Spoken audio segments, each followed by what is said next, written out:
इसके पहले वीडियो में मैंने आपको linear equation in two variable का डेफिनेशन से आपको इंट्रोड्यूस किया कि उसको कैसे पहचानते हैं, क्या होती है लीनियर इक्वेशन और linear system of linear equation में क्या डिफरेंस होता है, ये मैं क्लियर कर चुका हूँ।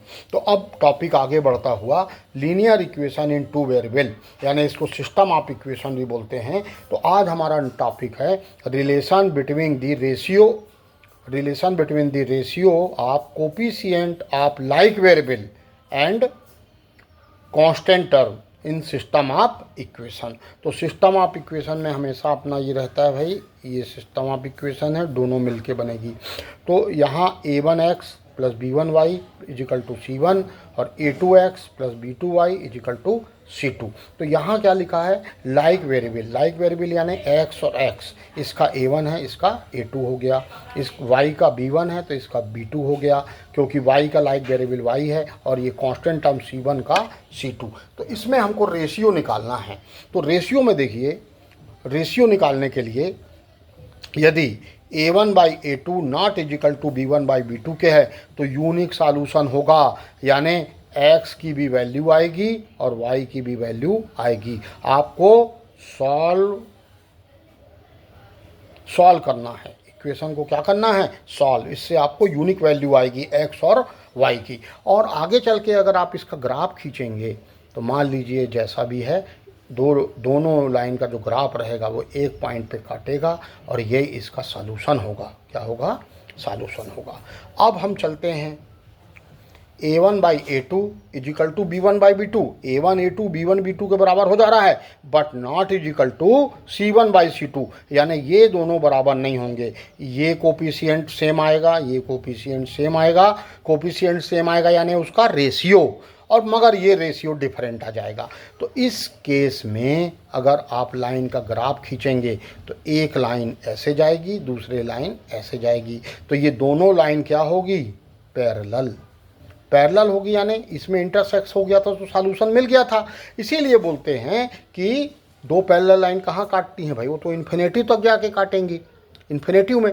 तो दो पैरेलल लाइन इंटरसेक्ट नहीं होगी तो इसका नो सॉल्यूशन होगी, यानी आपको x और y की वैल्यू नहीं मिल पाएगी।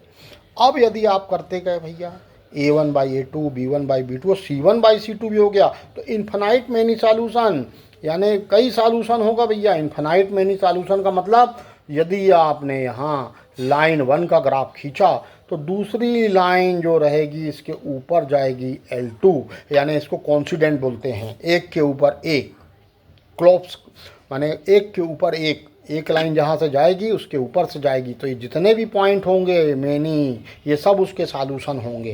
तो इन्फिनाइट मैनी तो हम नहीं निकालेंगे, डायरेक्ट हो जाएगा उसका आंसर इन्फिनाइट मैनी सॉल्यूशन। चलिए यहाँ हम अब केस 1 देखते हैं। तो यहाँ देखिए, यहाँ a1 बराबर कितना है 3, x का कोफिशिएंट, a2 बराबर कितना है 7, और सॉरी a1, ये हमारा a1x b1y है ना, तो ये जो मैंने a2 गलत लिख दिया है ये b1 होगा। b1 इजिकल टू कितना होगा 3, और c1 कितना आ गया हमारा 7।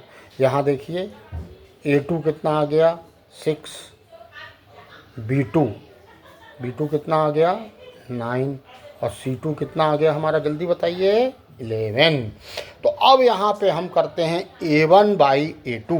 तो a1 क्या है 3/6 इजिकल टू, ये 1 बार कटेगा और ये 2 बार कटेगा,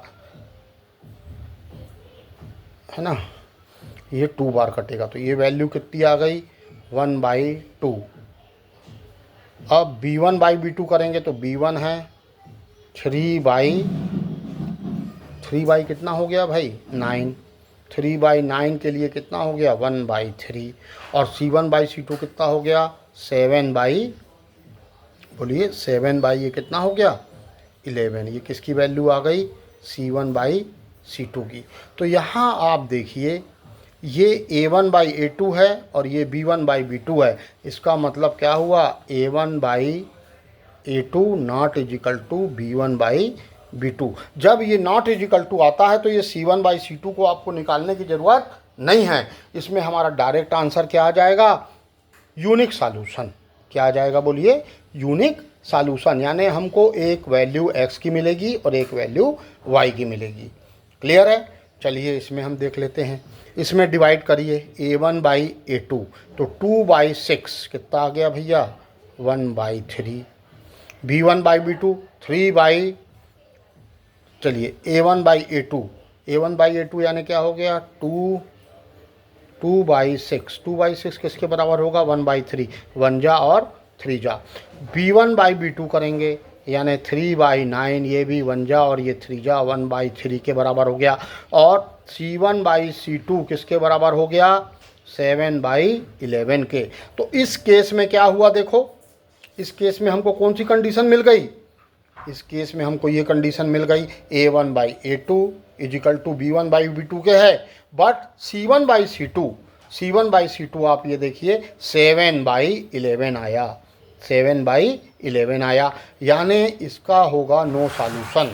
क्या होगा, नो सॉल्यूशन। यानी दोनों लाइन आप जब खींचेंगे, लाइन खींचना मैं बतला दूंगा बाद में, तो ये पैरेलल लाइन आएगी। कौन सी लाइन आएगी, पैरेलल लाइन। तो यूनिक सॉल्यूशन में इंटरसेक्ट लाइन आएगी और नो सॉल्यूशन में पैरेलल लाइन आएगी। अब इसको हम चेक कर लेते हैं भैया, इसका a1/a2 कितना है, 3/6, 3 1 जा और 2 जा, 1/2 आ गया। क्या आ गया, a1/a2। अब b1/b2 निकालिए, ये कितना आ गया, 3/9 इजिकल टू आ गया ये आपका कितना, 1/3 और c1/c2 ये आ गया 1/3। तो ये दोनों 1/3 आ रहा है, देखिए ये कितना आ गया, 1/3, ये 1/3 हो गया। अब इसको हमको अगर यहाँ 1/2 आ रहा है तो ये यूनिक सॉल्यूशन हो रहा है। यदि हम इसको कितना कर दें, अगर इसको हम 2x कर दें, कितना कर दें, 2x, तो ये हमारा 2/6 यानी 1/3 आ जाएगा। तो देखिए a1/a2 कितना आ गया, a1/a2 की वैल्यू कितनी आ गई, 1/3, b1/b2 की वैल्यू कितनी आ गई, 1/3, और c1/c2 की भी वैल्यू कितनी आ गई, 1/3।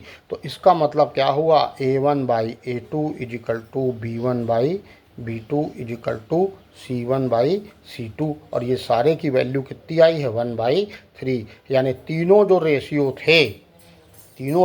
थे किसके थे भैया, x, ये जो अपने तीनों रेशियो थे, तो किसके थे भैया, तीनों रेशियो हमारे coefficient of like term, like variable और कांस्टेंट थे, है ना। ये तीनों रेशियो हमारे बराबर आ गए। इसका मतलब हमारी तीसरी कंडीशन सेटिस्फाइड हुई। तो इस केस में एक लाइन ये जाएगी L1, उसी के ऊपर से ये दूसरी लाइन जाएगी L2। तो सबसे पहले जब भी हमको इक्वेशन को सॉल्व करना है तो हमको देखना है, सबसे पहले अगर ये कंडीशन सेटिस्फाइड होगी तो वैल्यू निकलती है और माने हम सॉल्व करेंगे, अदरवाइज़ हम उसको लिख देंगे नो सॉल्यूशन है या इनफाइनाइट मैनी सॉल्यूशन है। तो ये दैट सॉल्व।